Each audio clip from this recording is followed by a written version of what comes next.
Hello dear students, welcome back to another video of your own YouTube channel The Learning Adda। तो बहुत दिन हो गया कोई वीडियो नहीं आया है ना। तो आज हम बात करेंगे क्लास 10th के एक चैप्टर की सम एप्लीकेशन ऑफ ट्रिग्नोमेट्री, जिसे कई बुक में हाइट एंड डिस्टेंस के नाम से भी दिया गया है। तो आज हाइट एंड डिस्टेंस का टॉपिक डिस्कस करेंगे। बहुत इजी टॉपिक है, बहुत अच्छे से देखिएगा। और ये टॉपिक आपके बोर्ड एग्जाम में एक सेक्शन डी में एक क्वेश्चन ज़रूर देके जाएगा। तो 4 मार्क्स का क्वेश्चन इस टॉपिक से आना कंपलसरी है, 100% आएगा। तो आप इसको थोड़ा अच्छे से समझिएगा, बहुत ईजी टॉपिक है। तो चलिए शुरू करते हैं। और शुरू करने से पहले अगर आप चैनल पर नए हैं तो चैनल को सब्सक्राइब करना बिल्कुल मत भूलिएगा।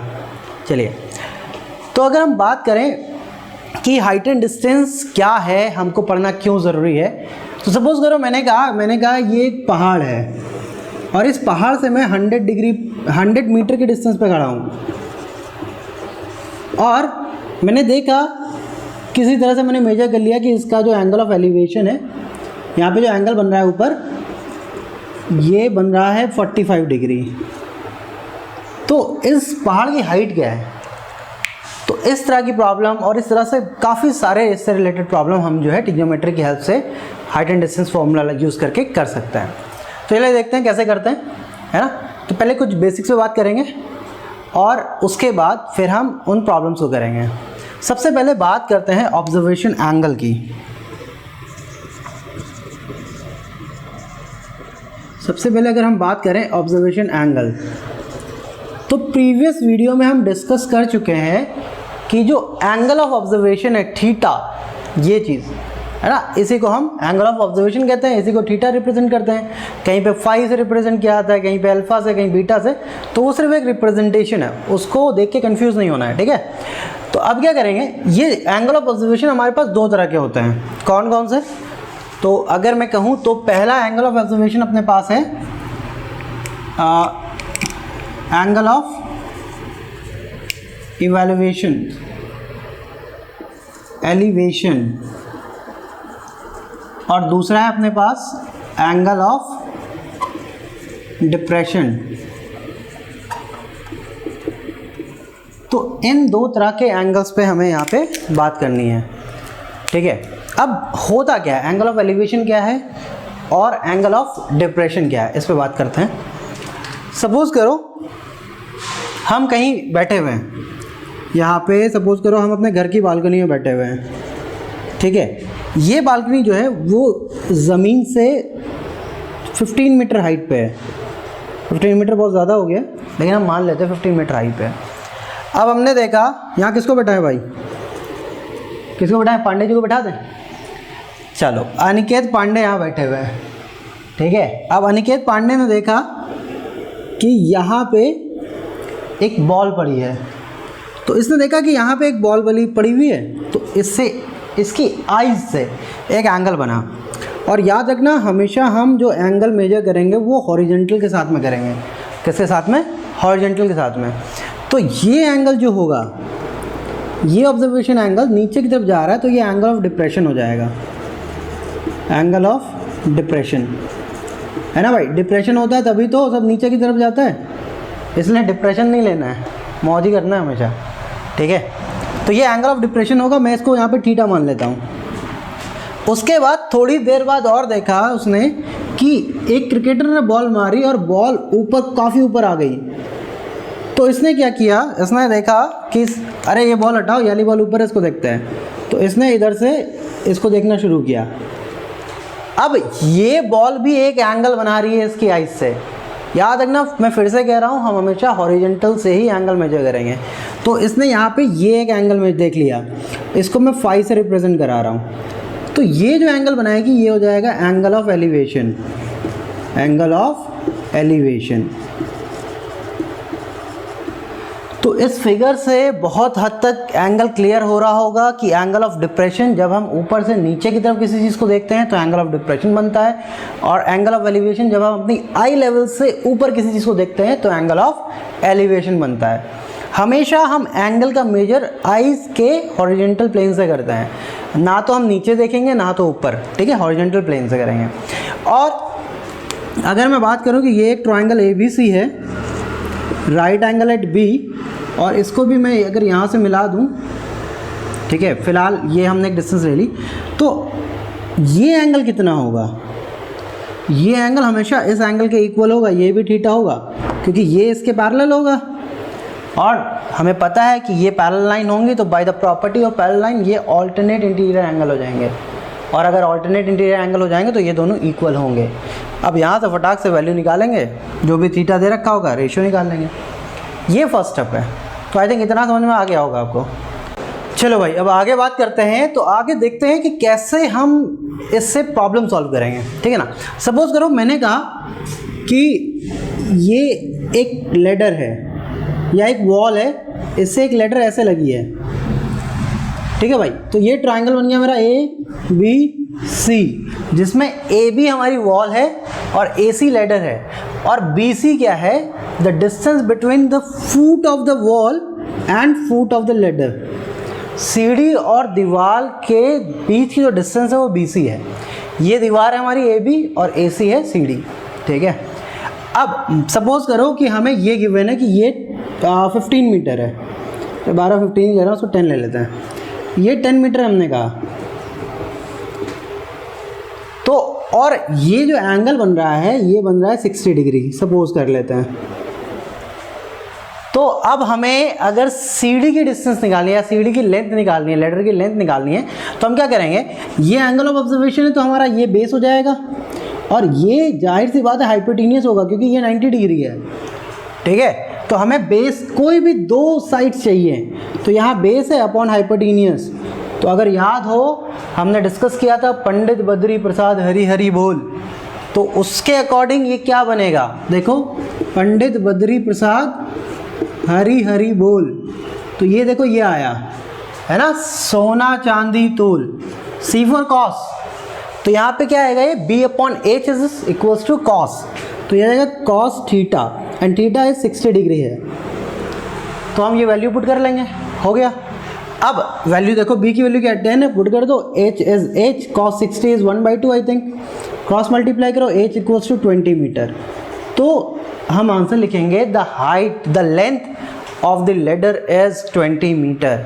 अच्छा, अगर अभी एक कोई खुरातपाती बच्चा वो कहे कि सर मुझे अगर वॉल की हाइट निकालनी है तब, तो भाई वॉल की हाइट भी निकल जाएगी। मैं कहता हूँ वॉल की हाइट मैंने मान ली x मीटर। तो अब देखो ये एंगल ऑफ ऑब्जर्वेशन है, ये P है, ये B है, तो मैं फिर P/B निकाल रहा हूँ, P/B। फिर से इसकी हेल्प लेंगे, P/B यानी सोना चांदी तोल, P/B यानी टैन थीटा ले लेंगे, टैन 60 डिग्री। परपेंडिकुलर हमें फाइंड करना है, बेस अपने पास 10 है, टैन 60 होता है √3, तो x इक्वल्स टू 10√3 मीटर। 10 को इधर हम मल्टीप्लाई कर लेंगे क्रॉस मल्टीप्लाई में। तो समझ में आया, बहुत इजी था, है ना। हमने क्या किया, हाइपोटेन्यूस निकाला, तो वो लेंथ ऑफ द लैडर हो गई जो कि आया 20 मीटर।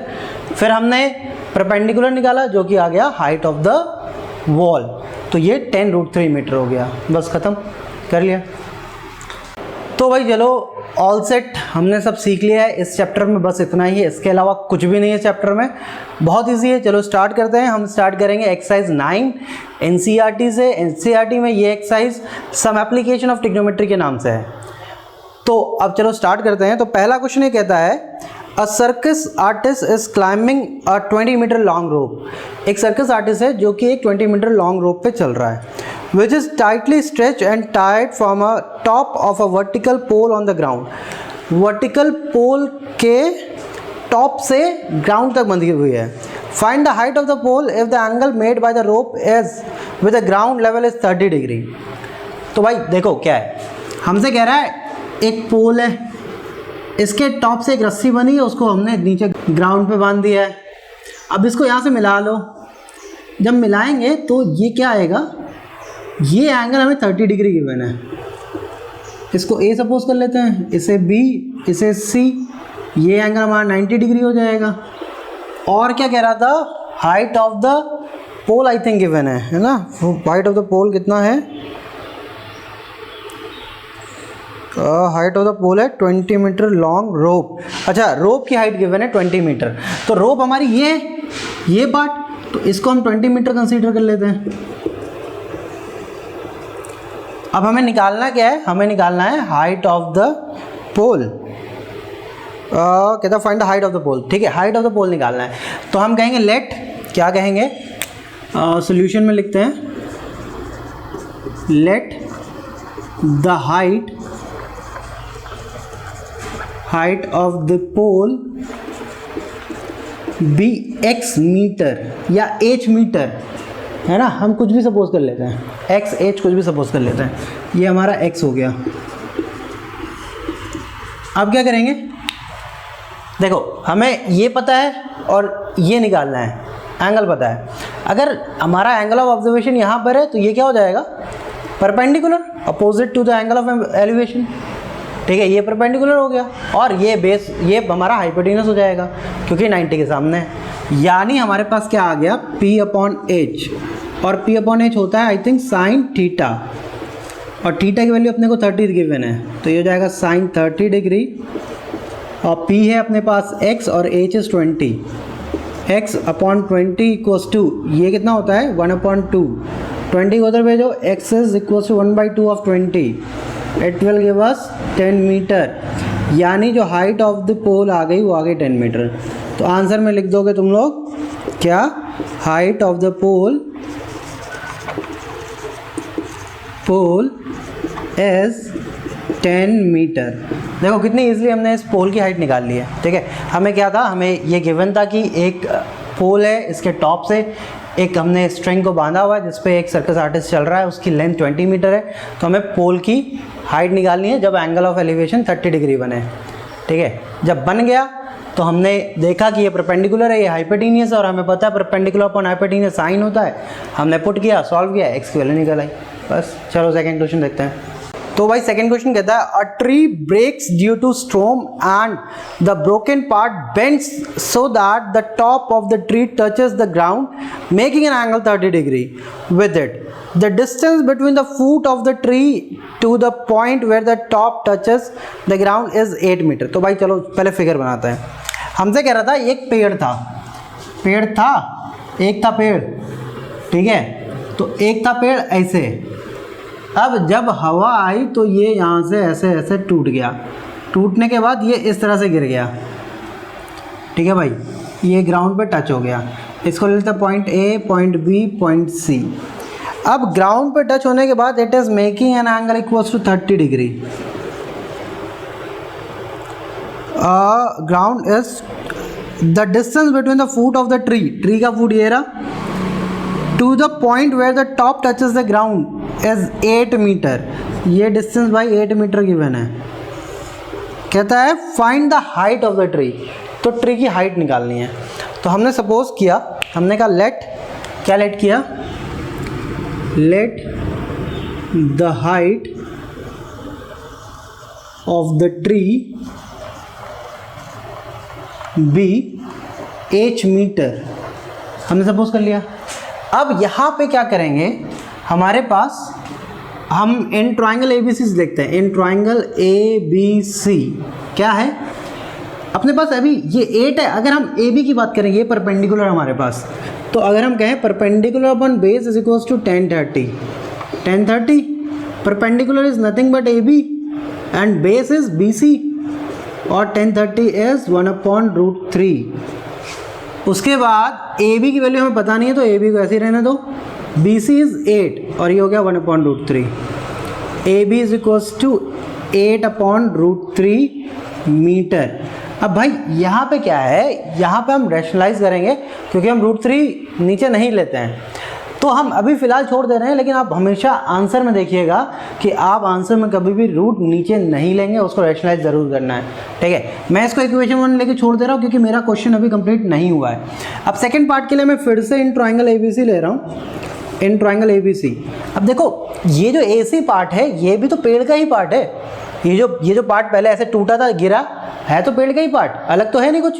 तो हमने पहले आधा पार्ट इतना निकाल लिया जहाँ से टूटा, फिर ये पार्ट निकाल लेते जो टूट के टच हुआ है।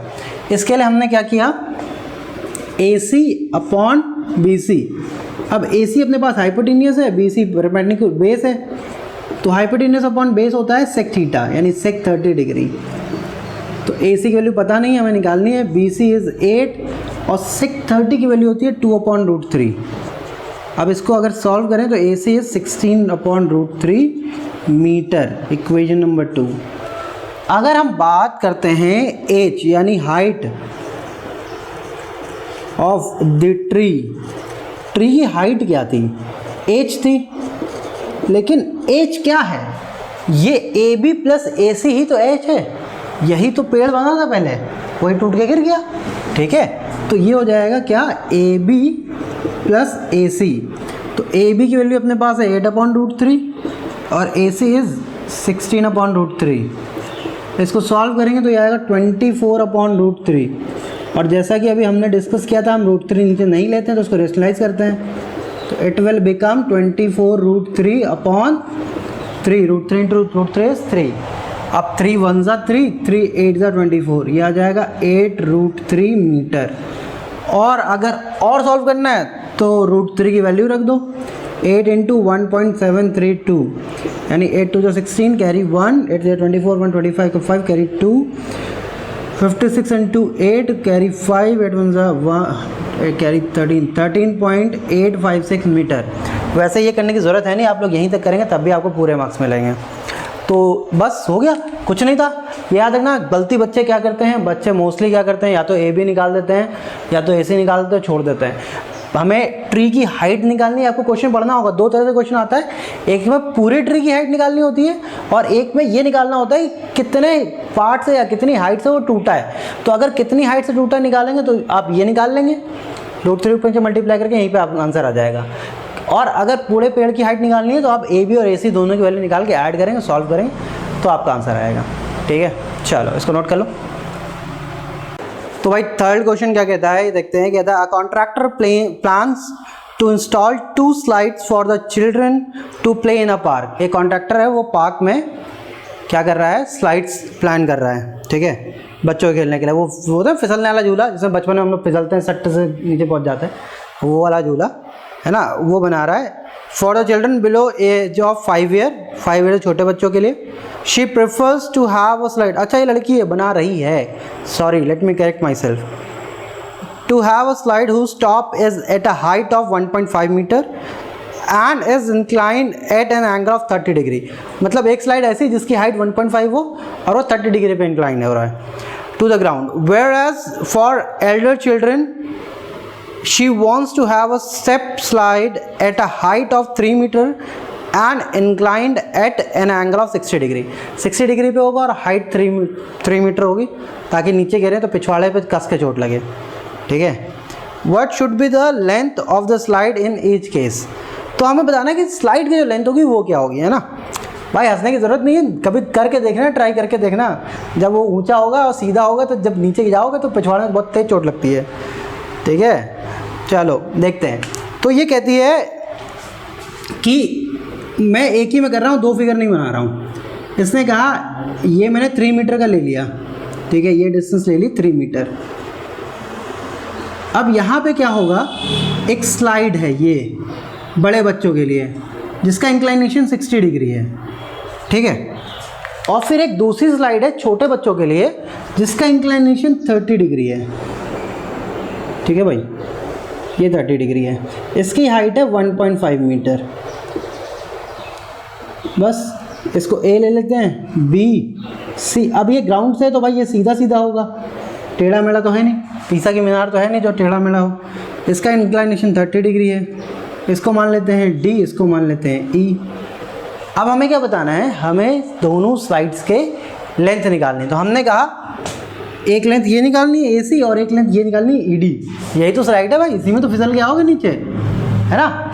चलो इसको करते हैं। तो हम लेते हैं एन ट्राइंगल CBA में अगर हम देखें तो हमें BC पता है और AC निकालना है।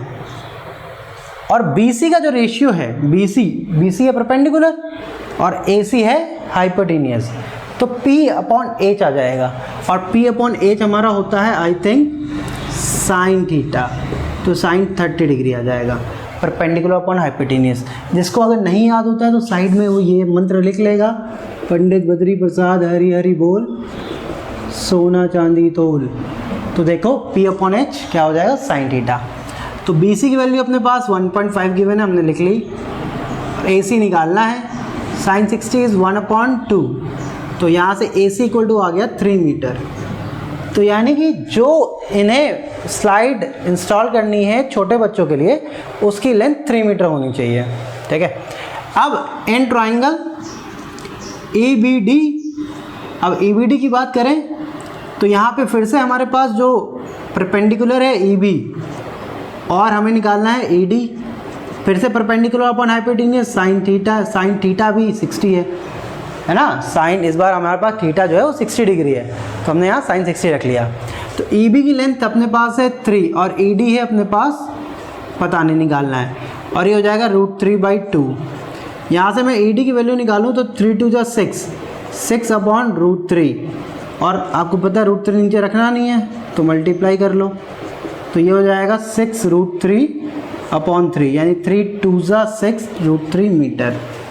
यानी कि जो बड़े बच्चे हैं उनके लिए जो स्लाइड है उसकी लेंथ 2√3 मीटर होगी। और ज़्यादा चाहो तो ऐसे निकाल लो, 2 × 1.732, तो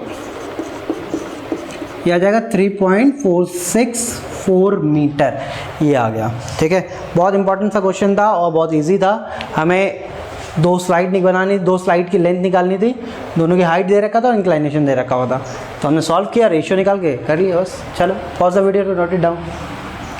तो भाई आज के लिए बस इतना ही। आज की वीडियो में हमने देखा कि एंगल ऑफ एलिवेशन क्या होता है, एंगल ऑफ डिप्रेशन क्या होता है, कैसे हम हाइट एंड डिस्टेंस की हेल्प से ऑब्जेक्ट की लेंथ निकालते हैं, किसी की हाइट निकालते हैं, ठीक है। तो आप इसको अभी प्रैक्टिस करिए, थोड़ा सा कोशिश करिए कि एनसीईआरटी में जितने भी क्वेश्चन दिए हुए लास्ट के 2 क्वेश्चन को छोड़ के जितने क्वेश्चन दिए हुए हैं सबका फिगर आप बना के ट्राई करिए। और अगर आप सबका फिगर बना लेते हैं तो आपका ये क्वेश्चन जो है वो 70% सॉल्व हो गया। उसके बाद सिर्फ 30% प्रोसेस रह जाता है, वो आप कर लेंगे, आई नो। तो मिलते हैं नेक्स्ट वीडियो में। नेक्स्ट वीडियो में हम इसी के पार्ट को कंटिन्यू करेंगे और कोशिश करेंगे कि height and distance next video में हम खत्म कर दें एनसीईआरटी से, ठीक है। और तो तब तक के लिए आप इसको अच्छे से प्रैक्टिस करिएगा, और कोई डाउट होता है तो नीचे कमेंट सेक्शन में लिख के ज़रूर बताइएगा कि आप क्वेश्चन कर पा रहे हैं कि नहीं कर पा रहे हैं, और अगर नहीं कर पा रहे हैं तो कहाँ पे प्रॉब्लम आ रही है। तब तक के लिए आप घर पे रहिए, सेफ रहिए, मिलते हैं बहुत जल्द।